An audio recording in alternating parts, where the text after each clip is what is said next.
Well, and what is the DeepSeek is rattling a lot of AI markets. So that is actually interesting. It's coming out of China, and many are projecting that it consumes way less energy and gets to the answer quicker. Not recommending that you utilize that, but I would say that there's some interesting things coming out of China, but I would counter that with a lot of the work from Peter Zion, who has a lot of articulation that because of population dwindling in China, that we're going to see a contraction.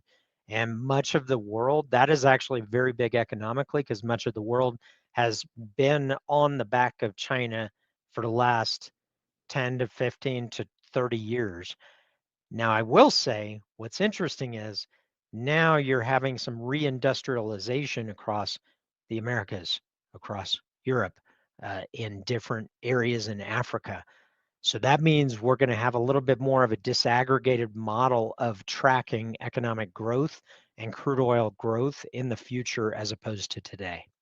So, Yeah, there's a lot of interesting things that Peter Zion brings up. I think one of the most important ones is that when he talks about that the U.S. has been the sheriff of the seas, and most stuff has been able to travel without any problem because of the U.S. Navy.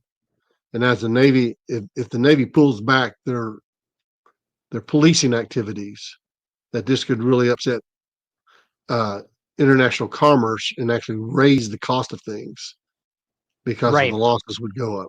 So there's Yeah. a lot of things. So it all comes back to this: if you're thinking things are changing because of one thing,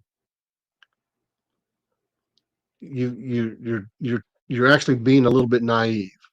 It's part of the What we're reason saying, that when people look at our service, they're like, well, what data do you have?